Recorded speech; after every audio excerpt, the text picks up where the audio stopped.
Did you know that the S25 lineup is literally 1 month away? And that's crazy considering the fact that the S24 lineup was a major success for Samsung, driving significant revenue earlier this year, and we already have the S25 lineup to look forward to already, which just shows you how time flies and how we can never catch up to tech. So in this video, I just want to talk about what we can expect from these new devices according to leaks, of course. Okay, let's talk design. The S25 Ultra will be slightly different this year with rounded corners, making it more comfortable to hold in the hand compared to the sharp corners that you get on the S24 Ultra's design. Which in my opinion, I love this design because it reminds me of the good old days where we had rounded corners on the Ultra Samsung devices, which looked and felt really nice to hold in the hand. It will also feature a flat metallic frame with a glossy finish, giving it a polished premium feel. Plus, the camera rings definitely got some inspiration from the Galaxy Z Fold 6 with that black rounded rings around the camera modules. But the ones on the S25 Ultra, according to these images, looked like they might be color matched. And please Samsung, don't color match them. They should make them black. I think this will make the camera modules pop out a bit more. For the Galaxy S25 and Plus, we can expect flat sides and rounded corners too, keeping a more consistent design, which will help you to also recognize, like if someone pops up with a phone that looks like this,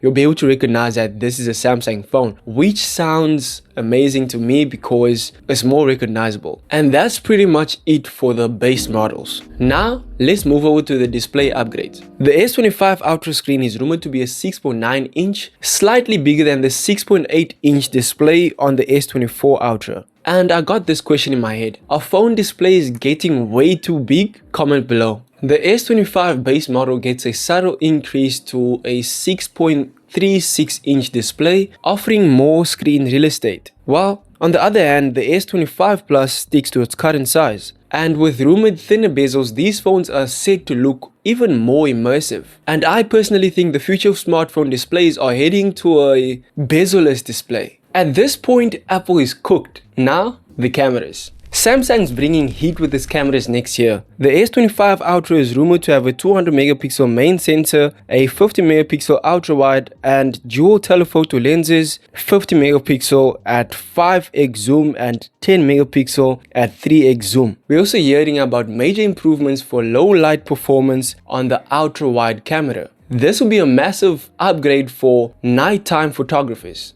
which is not me. As for the S25 and S25 Plus, they will feature a 50 megapixel main sensor, a 12 megapixel ultra wide and a 10 megapixel 3x telephoto lens, which is pretty solid for your everyday use. And for the average user, I think this will be fulfilling, unless if you're a heavy user or a tech enthusiast that's more into their cameras and taking photos and that, then you might need that ultra camera. But other than that, you don't need it. If you're enjoying this video so far, make sure to hit that subscribe button for more tech videos like this. Now, let's talk about performance and battery. The entire S25 series is expected to run on Qualcomm's latest Snapdragon 8 Elite chipset, which has some ridiculous bench scores that rank higher than the A18 Pro chip from Apple, which is music to my ears because I've been waiting for this moment where we beat Apple when it comes to chips, but they still have better performance when it comes to single core performance, but we are definitely heading in the right direction.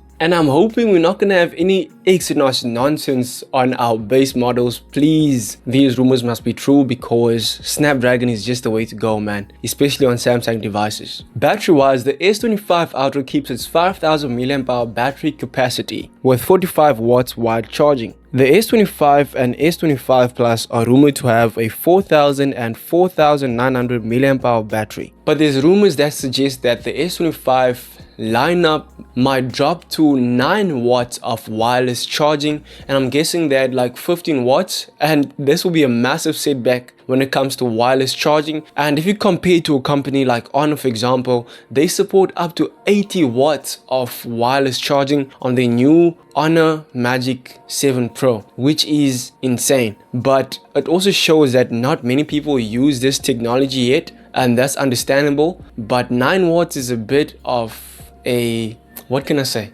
Yeah, bro, they tripping, bro. They tripping. But yeah, like I said, if wireless charging is not your thing, this shouldn't be a massive problem. Now, let's talk colors. The S25 Ultra could come in titanium black, blue, gold, and silver. And if I had to get one, obviously it has to be the gold. I think the gold and having those black camera rings around the cameras will just stand out even more. While on the other hand, the S25 and S25 Plus might get some fun options like Moon Night Blue, Silver Shadow, Sparkling Blue, and Sparkling Green. These sparkling colors, man, it's my first time ever hearing about them. Sparkling blue, sparkling green. Like, I'm so excited to see how these colors are gonna look because they sound weird, man. And don't forget about the extras, with the S25 Ultra still keeping its S Pen support, with rumors hinting at magnetic accessories for added functionality, which will be a nice touch, honestly, because from my experience, my dad had the S22 Ultra and he always loses the S Pen, so having it attaching magnetically will be a good addition in my opinion. Plus, there are rumors about the Galaxy S25 Slim, which I didn't cover much, of course, in this video because there's not much information about it and how to look, etc. So yeah, that's just something we can look out for at the launch event. Apparently it's going to be taking place on the 22nd of January, which is interesting as well. So that's going to be cool. So what do you guys think about the S25 series so far? Are these leaks enough to get you excited for the launch? Let me know in the comments below. If you found this video valuable, you'll surely like these videos right here where I review smartphones. Thank you guys for watching, and I'll catch you guys in the next one.